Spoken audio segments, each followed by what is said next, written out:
February 20th, 1926. Clara Newman stands at the bottom of a dusty staircase to greet a prospective tenant for her San Francisco boarding house. Standing in front of the 60-year-old landlady is a man wearing a shabby suit and an ugly tie. He's not tall, just 5'7" or 5'8", but he is incredibly well built. Under his Stetson hat, she glimpses piercing blue eyes. His mouth and nose seem too large for his face. Clara's gaze moves over his muscular arms, down to his oversized, callous hands with thick fingers and scarred knuckles. She's never seen hands so gnarled.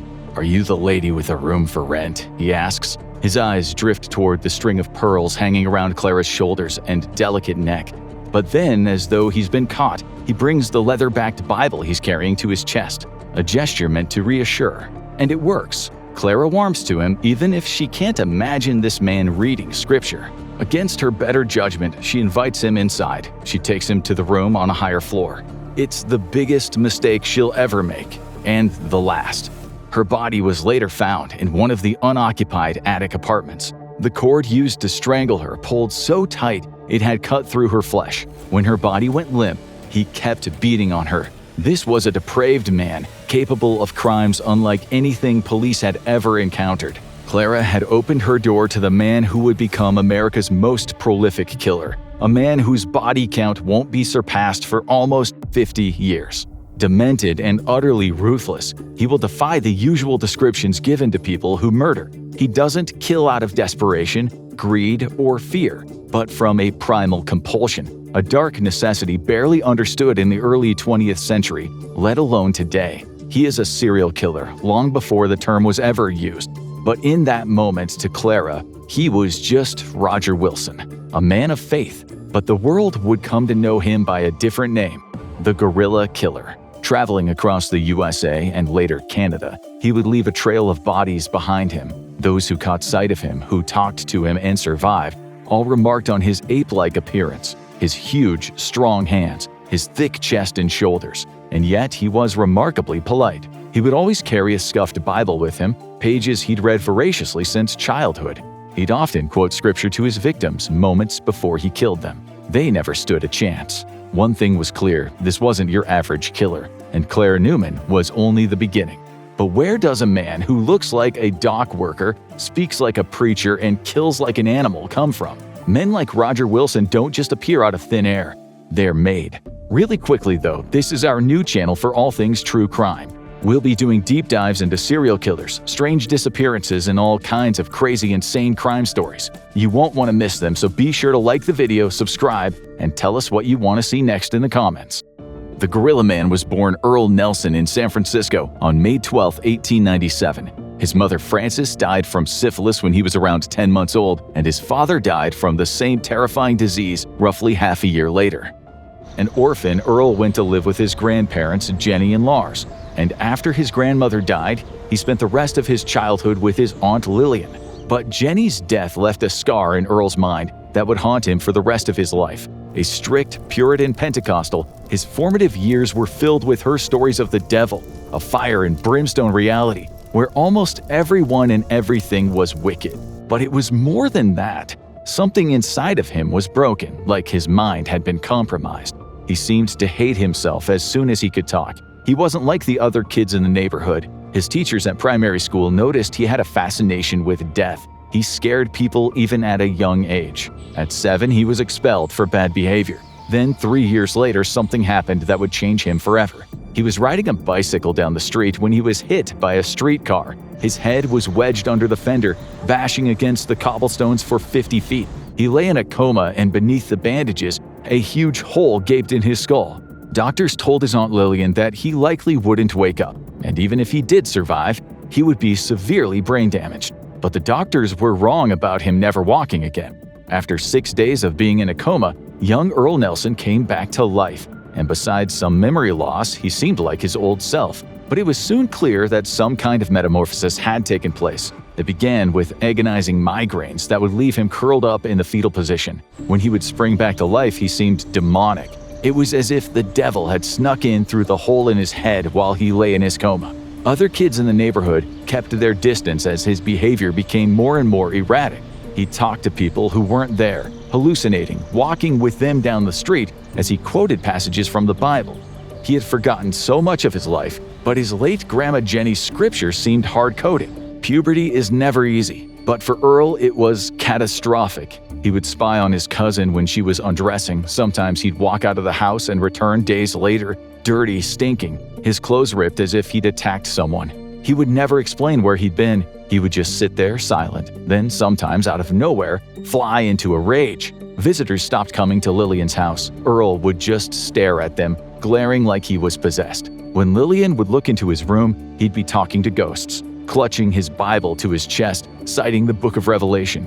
At least he's devout, she'd tell herself. For all his faults, he was still a child of God. But there was something else that stood out about Earle Nelson: his strength. He had been walking on his hands for years. It seemed to ease the migraines. His arms, shoulders, wrists, and chest became so strong that he could have joined the circus. He could lift heavy objects with his mouth. Wild, animal-like. Impressive, but terrifying. To the few doctors who examined him, he was simply mad. One of them noted in Earle's file that he was a psychotic prodigy.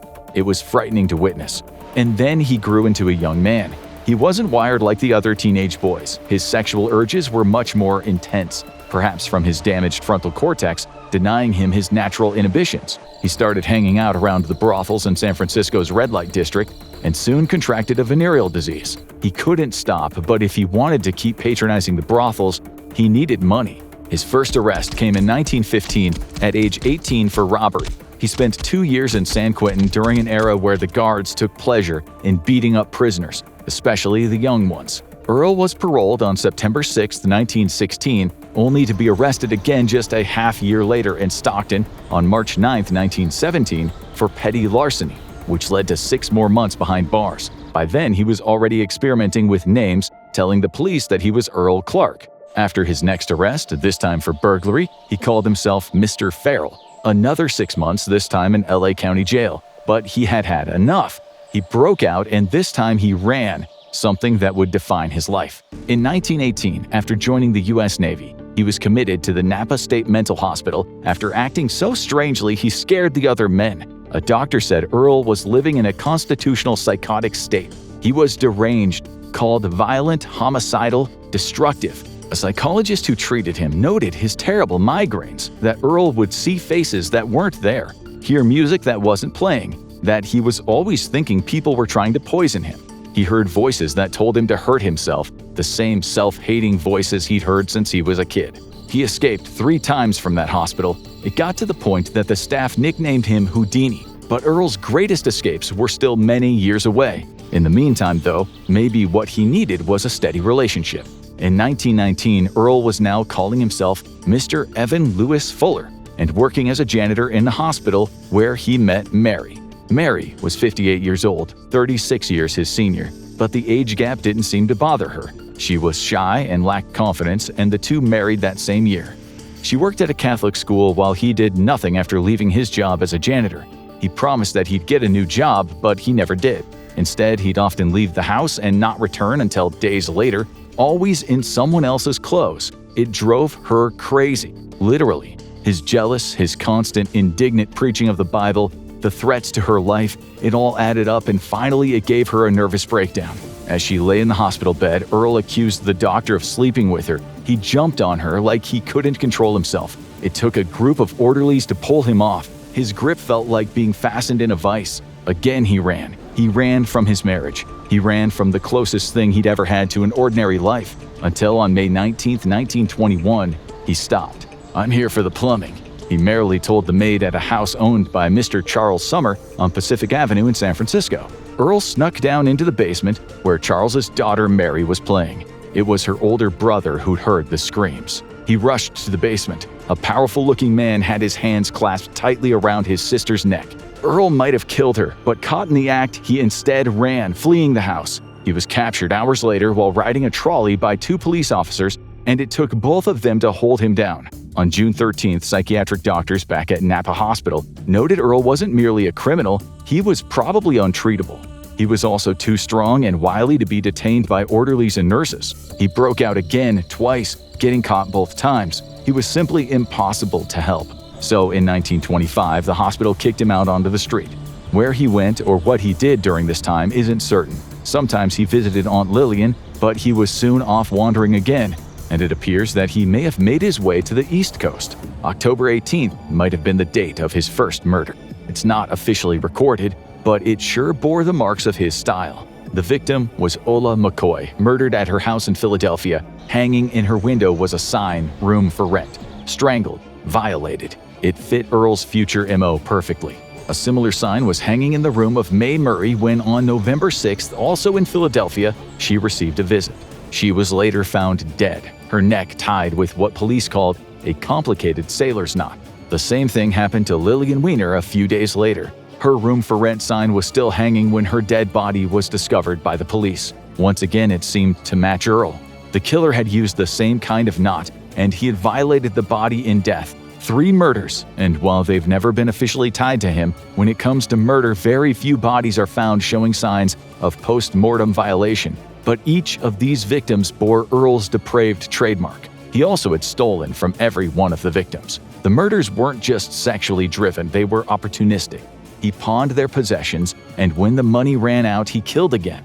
After Philadelphia, he did what always came most natural to him. He ran west, this time across the country, back toward the city where he'd been born. And it was only when he returned home that the system finally truly noticed him. For the first time, a city would understand it wasn't dealing with a burglar, a drifter, or even a murderer, but a monster. Clara Newman had been running boarding houses in San Francisco for years, so she thought she knew the type of man standing in front of her. Traveling salesmen, dock workers, widowers looking for a cheap room. She prided herself on reading people quickly. She lived alone in the building, renting rooms to make ends meet. And the pearls she wore weren't just decoration. They were one of the few pieces of jewelry she owned, something she wore when meeting prospective tenants to project stability and respectability. And when Earle saw those pearls around her neck, in February of 1926, he could barely take his eyes off of them. His plan was almost foiled when Clara led him upstairs to the room and they bumped into her nephew, Merton Newman. Merton got a really good look at him and saw him eyeing his aunt's precious pearls. Later, he would recall the man's strange laugh, kind of menacing, he said, and that he was cracking his giant knuckles like he was preparing for a fight. Merton didn't think much of it at the time. The man was odd, yes, but odd men rented rooms every day in San Francisco. A short while later, Clara was alone with him on the upper floor. No one heard the struggle.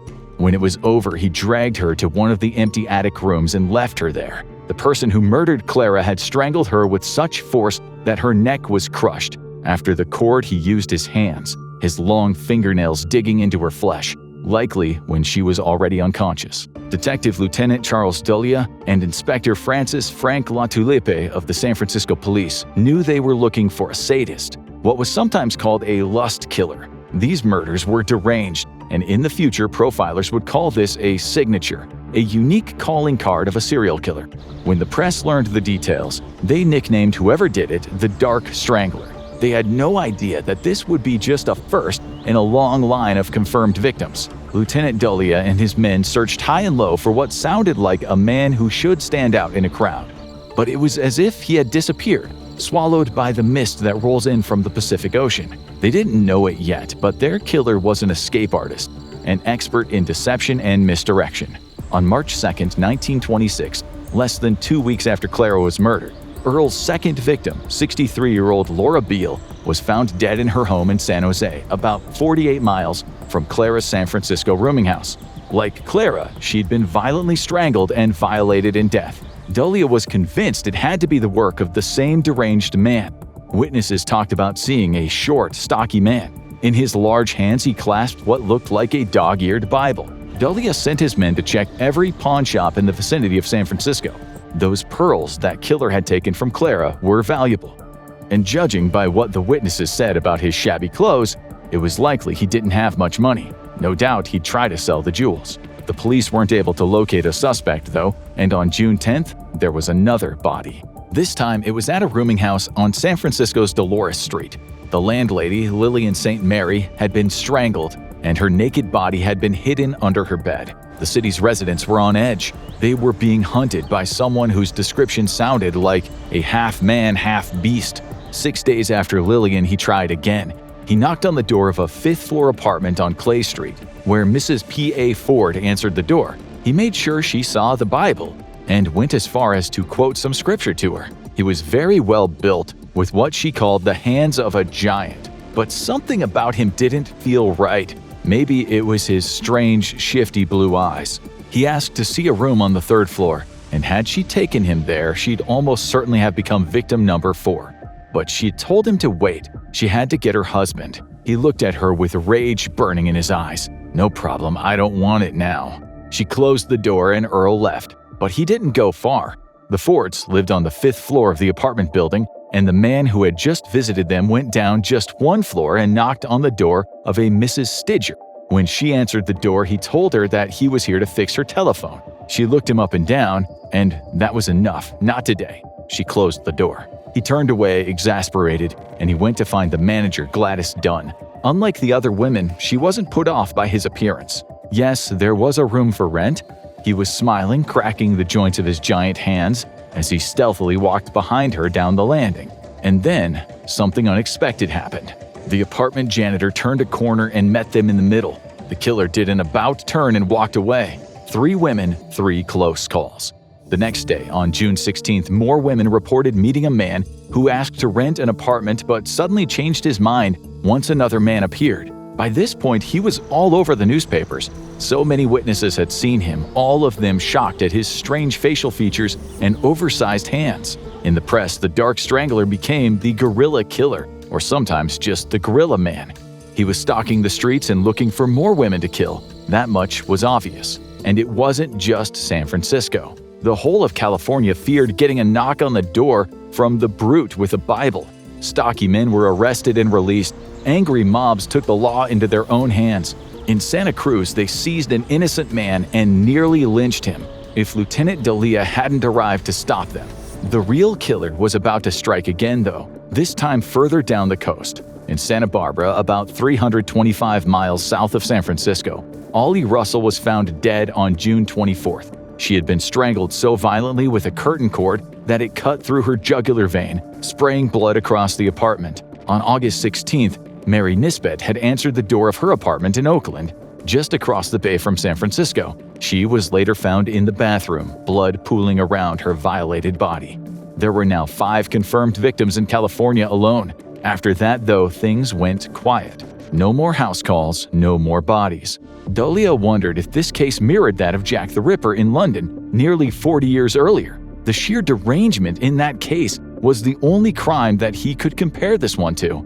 After killing 5 women, the Ripper had stopped for no apparent reason. Maybe the Gorilla Man had too. It would be many years until the police developed profiling, but one of the other detectives didn't think that that would be the case here. He told Dalia that a sexual maniac wouldn't just quit. He would more likely escalate, only stopping if he was caught. For him, killing was a compulsion, a necessity. He was absolutely right, and the maniac of San Francisco was about to spread his wings. After the 5 known victims in California, the Gorilla Man was a feature in newspapers, and Earle knew that he had to get out of state. He chose Portland, a long 635-mile drive from his home base of San Francisco. This was before the age of police databases and connected departments, so a new city wasn't just a new hunting ground, it was a fresh start. And it was here that Earle's nationwide tour of terror was about to begin.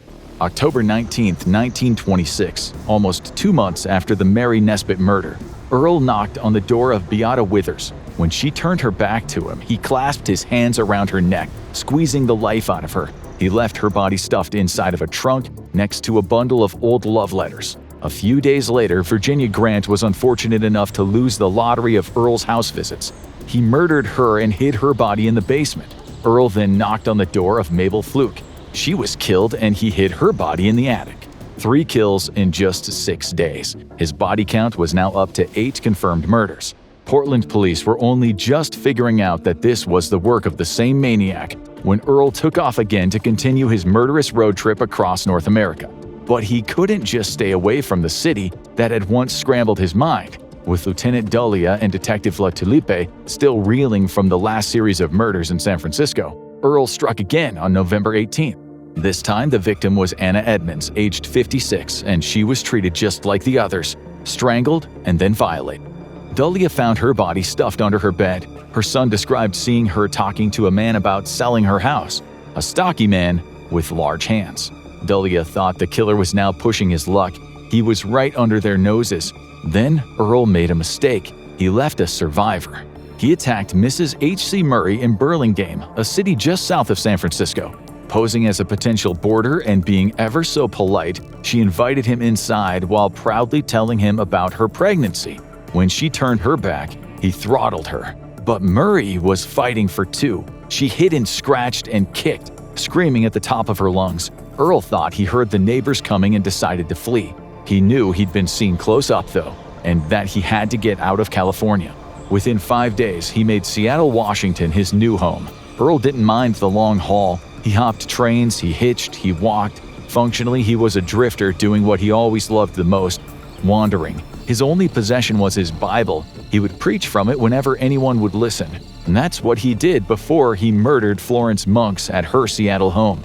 Murder victim number 10. He was now in the double digits, and all in less than a year. But he didn't stick around the city to add to that number. Instead, he made his way back to Portland. There, he knocked on the door of his next victim, Blanche Myers. The Portland newspapers churned out story after story about a crazed maniac stalking the city. The police station took hundreds of calls. Women were afraid to answer the door. Lieutenant Dalia was going out of his mind. He was now aware that his killer was covering a lot of ground. He didn't have much hard evidence yet, but he was sure about one thing. The killer almost always stole or bought new clothes before he knocked on a new door. His hair was just cut and his face shaved. It wasn't much, but it was better than nothing. And then came the break. A woman had called the Portland police telling them that a man going by the name of Adrian Harris had been staying at her boarding house around the time of the Blanche Myers murder. On the exact day she was killed, the man had told some of the other boarders that he was taking off. This was strange because he'd paid in advance for a few more days. Even stranger, though, was that this man, who didn't appear to have much money, had given a few of the female boarders some women's jewelry. Police soon discovered the jewelry had belonged to Florence Monks. After hearing the descriptions of his face and body, the police knew almost for certain it was the gorilla killer. But there was about to be another breakthrough in the case. Fingerprints had been left at many of the crime scenes, and after being compared against state records, they finally had a hit. They matched a man with a long history of arrests and escapes from Napa State Hospital, a man with multiple aliases and identities. But Dalia could now give the gorilla killer a real name: Earle Leonard Nelson. Earle had told the women at the boarding house that he was leaving for good, packing up his things and never coming back. His destination, Vancouver, Washington, about 15 miles away. Of course, Earle had been lying, but now he was a marked man. In San Francisco, everyone knew not to open their door to a strange man. Large hands, Bible, slammed the door shut. It was the same in Portland. Police had warned in a bulletin that absolutely no one should show their rental rooms to a stranger if they were not accompanied by a man, or better still, the police. They ended their bulletin with, "We do not wish unduly to alarm the people of Portland, but there is no denying the situation is grave." And it certainly was, but not for the women of Portland. Earle had already moved on. He hitched rides and hopped trains all the way to Council Bluffs, Iowa, a long journey of almost 1,700 miles. And in this small, sleepy Iowa town, the name of the gorilla killer was far from anyone's mind. And that's why when Earle knocked on the door of Elmira Berard's home on December 23rd, she let him inside. When she turned her back, he wrapped a piece of cloth around her neck and squeezed until she dropped. Elmira had not long before been confined to a mental institution, so police at first thought she had committed herself to an early grave. It was only after the coroner saw what had happened to her body after death that they knew they were looking for a murderer, a very depraved one at that. But their killer had already moved on. If the railroad went there, so did Earle. He was like a virus spreading across the country, infecting everywhere he stopped with pain and fear. He next popped up in Kansas City, Missouri, about 182 miles away. Just 4 days after arriving, he strangled 23-year-old Bonnie Pace. She just celebrated Christmas Day with her husband when Earle came knocking. The husband was out, and he returned home later to find her dead and violated upstairs in a bedroom. Germania Harpin and her 8-month-old son Robert were the next victims. Same MO, same deranged signature, The husband came home to a sight that tormented him until the day he died. Earle was now at 15 confirmed victims. His stay in Kansas City was short though, and he soon hopped a train back to his old hunting grounds in Philadelphia. There, on April 27, 1927, he murdered Mary McConnell. A day later, an owner of a pawn shop told a man with very large hands that she wasn't interested in buying a watch. The watch, of course, belonged to Mary McConnell. Earle might have been mad, but he wasn't stupid. He had to keep moving. He rode the train to Buffalo, New York. There, on May 30th, he murdered Jenny Randolph, age 53, after asking about a room and introducing himself as Charles Harrison. She was found 3 days later under a bed. After Buffalo, the guerrilla killer kept moving west on his cross-country road trip of murder. His next stop, Detroit. When Earle arrived there and knocked on the door of a boarding house managed by 53-year-old Fannie Mae, she allowed him and his Bible inside. Her body, along with one of her other renters, 29-year-old Maureen Oswalda Torthy, were later found by the owner of the building. Fannie Mae had been garroted, and the electrical cord from a table lamp was still around her neck. A clue, at last. The killer had cut the lamp while it was still turned on. That meant the knife he used would likely have been burned. If they could locate a man who fit the guerrilla killer's description with a singed blade, then they might have the proof they needed. Earle was already gone, though. He had hopped a train and traveled 280 miles to Chicago, and that's where he murdered Mary Sietsima. On June 2nd, her husband, whose clothes had been stolen, found her lying on the floor, the cord from an electrical appliance around her neck. Earle was out of control. His road trip of death had now left him with a staggering 20 victims to his name. But Earle was somehow about to escalate to an even higher plane of depravity. Lieutenant Dullea had heard about the other murders across the country and knew they must be the work of Earle. He now had a name, a description, fingerprints, and a bevy of witnesses. He just didn't have the man himself. Surely, though, Dullea thought, the guerrilla killer will soon be swinging by a rope around his neck. But Earle had other ideas. He knew his house calls in the U.S. were coming to an end. He had to get further away. This time, a place where the newspapers wouldn't be talking about his distinctive giant hands and Bible. So he headed north. It was June, the spring flowers in bloom, when Mrs. G. Chandler spotted a stocky man with a Bible hitchhiking on the highway close to the city of Luna, Michigan. Chandler stopped and let him in. A lovely man, he thought, as he drove Earle all the way to Noyes, Minnesota, a long trip of about 1,000 miles. Earle was in new territory. This was as far north as he'd ever gone. He continued hitchhiking and was picked up close to the Canadian border at Emerson, Manitoba, by a friendly married couple, a Mr. and Mrs. Hannah, who took him about 68 miles to Winnipeg. This was a small city for Earle. The population was only about 180,000. The kind of place where hiding for someone as distinctive as he was isn't so easy. If he was going to blend in, though, first he needed new clothes. Earle walked into Jacob Garber's secondhand store and told him he wanted a different look, trading his blue suit for a herringbone coat. He bought some black boots, a gray felt hat, and walked away with $1 to spare. New look and apparently new outlook, since Earle then did something very out of character. He decided to get a regular job. A construction firm needed laborers, and for the first time in a long time, Earle had the opportunity to be gainfully employed. He got himself a room on the second floor of an apartment at 133 Smith Street, introducing himself as a Mr. Woodcott's to his new landlady, Catherine Hill. Mrs. Hill said that Mr. Woodcott's was a darling, polite, and well-mannered. She'd later say he was a very devout gentleman who always carried a huge Bible under his arm.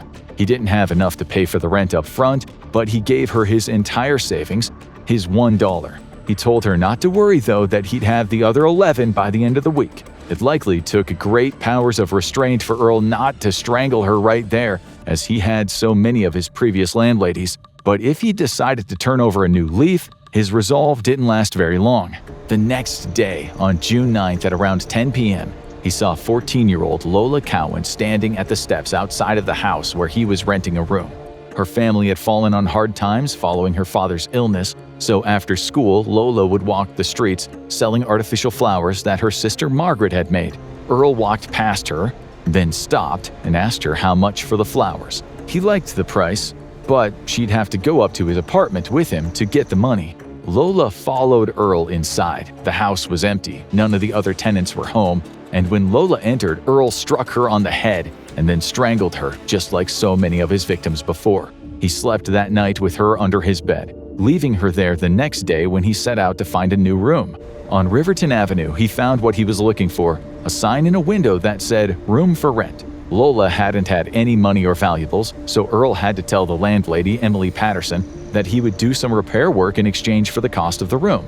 He could already see that her screen door needed fixing. She agreed. After all, he was so polite, a person of faith just like her and her husband William. That evening, William came home. He asked his two children where their mother was. Gone, they said. She'd been gone most of the day. William was worried. He searched the neighborhood, but there was no sign of her. After putting the children to bed, he reported his wife missing to the police. He had a feeling that something terrible had happened. That night, before he slept, he dropped to his knees and prayed that his wife would return home unharmed. At that very moment, he opened his eyes, and he saw small fingertips poking out from under the bed. His heart was pounding, his mind ablaze with horror as he felt the hand. It was cold, and it was Emily's, Earle's 22nd confirmed victim. Stuffed under the bed, her throat crushed, her body horrifically beaten, the killer had bludgeoned her with a claw hammer. William almost fainted. When he had the strength to stand up, he pulled Emily up. Her wedding ring was missing. It wasn't the only thing that was missing from the house. The killer had taken one of William's most precious possessions, the family's Bible. At $70, it was a valuable item. William didn't expect the murderer to be a man claiming to be a devout Christian. The killer had also taken William's suit and some other clothes, leaving his own cheap clothes behind. But he had left something else behind, a knife that had a distinctive burn on the blade, exactly how the one used in the Fannie Mae and Maureen Oswald at Torthey murders in Detroit would be expected to look. Police were soon at the boarding house of Mrs. Hill. There had been no new customers, she said. Just Mr. Woodcott's, the man who came to stay on Wednesday. He was ever so nice, big hands too. They were taken to Earle's room upstairs. He wasn't there, but the body of Lola Cowan was already decomposing under his bed, strangled, mutilated, petals of artificial flowers lying next to her. The killer had done so much damage with the claw hammer that the first name that came to mind back at the police station was Jack the Ripper. The autopsy would leave the police stunned into silence. It was so appalling what had happened that Chief of Detectives George Smith said the details could never be released to the public. When the police were investigating, Earle knew that he had to get out of his clothes. He took $10 he had stolen from the Patterson family and bought a plaid shirt with corduroy pants from Sam Waldman's second-hand store on Main Street. William Patterson's clothes were left behind. Earle also bought himself a shiny fountain pen. He was never very good with money. When he went into the Central Barber Shop for a makeover, a shave and a haircut, the barber Nick Tabor noticed something about this client, something he didn't like at all. He could see dried blood under the man's long fingernails. Stranger still were all the scratches on his scalp. He asked about them, and it appeared to make the man uncomfortable. Nick could never have imagined that these were the result of Emily Patterson fighting for her life. He had seen enough to be suspicious, though. So as Nick went to the police, Earle, now looking fresh and clean, stood in the street and held out his thumb. He was soon in the car of Hugh Elder, heading to Regina, Saskatchewan, about 200 miles to the west. There he impressed the landlady, Mary Rowe, who gave him a room on June 12th. He proudly signed in with his new pen as Harry Harcourt. Back in Winnipeg, the public was in a state of shock. The city council offered a large reward, $1,500 Canadian, for information that led to the arrest of a man described as a criminal degenerate. Earle was a hunted man. This wasn't the USA. The cities were smaller, with fewer places to blend in or hide, and word traveled fast. Earle woke up the next morning and opened a newspaper to find a very accurate description of himself on the front page. They even knew that he had bought new clothes. So he went to the Royal second-hand store, buying a khaki shirt and some blue overalls. He got a cap to pull over what he'd read the newspaper describe as his strange face, and he headed out to hitch a ride. That's when Isidore Silverman, a scrap metal dealer, saw a man in the street with a Bible in his hands. He was heading to Boissevain, Manitoba, and Earle got in. Just a few minutes later, though, they started seeing police patrols getting ready for what looked like something major. So shocking was the news about what Earle had done in Winnipeg that the police had begun blocking roads and searching cars. But the roadblocks weren't modern checkpoints. In 1927, a handful of officers couldn't stop every vehicle on every back road. And with a new outfit, his cap pulled low and a calm face, Earle didn't look like a monster. He looked like another working stiff catching a lift. The predator was now the prey, though. Earle made it to Manitoba, but when he entered a general store, he was recognized by the owner, who got on the phone with Constable Wilton A. Gray, the only officer available at the small police department. While Gray made some calls, Earle, certain now that he was being hunted in Canada, was looking for a way out, back to the USA. Earle was about 12 miles from the border, walking down the street in a small farming community, as if he didn't have a care in the world, when Constable Gray approached him. The constable didn't want to scare the stranger off and politely asked for his name. As a longtime drifter, Earle was used to being stopped by the local police in towns. "Wilson," Earle replied, explaining in a polite manner that he was a farmhand who worked nearby. He was good, entirely believable, lies coming to him as easily as murder. Gray looked for small changes in the man's facial muscles when he told him he was looking for the murderer of maybe 24 women. But Earle was as cold as ice, his acting worthy of the best stages in the world. Making light of the situation, he said, "A mass murderer? I only do my lady killing on Saturday nights." Gary told him that he could easily check his story. Smiling as cordial as ever, Earle replied, "Fair enough, you fellows have to play it safe when there's a killer on the loose." At that moment, Gray actually thought it couldn't be him. No killer with that much blood on his hands could be that cool. But just to be sure, he told the man that he'd take him back to the station. There, he took Earle's shoes and double-locked his cell, fastening his handcuffs and hands to the bar. Gray then went to speak to Inspector Smith in the room next door. "Got a man in the cell. 99% sure it's not the killer, but thought I'd arrest him on the off chance. Says his name was Wilson." Unbeknownst to Gray, though, Wilson was one of the killer's known aliases, and his physical description was a perfect match. The next word sent a shiver down Gray's spine. "You didn't leave him alone, did you?" When they went back to where he was being held, all they found was an empty cell. The handcuffs were on the floor, a nail file and some wire under his bunk. Earle, the guerrilla killer Nelson, was gone. Surely he couldn't get that far, they hoped. After all, he didn't even have his shoes. An armed posse was quickly formed and 4 detectives flew in from the U.S., with still others on their way by train. As the police searched every street, every doorway, every store, Earle was fast asleep.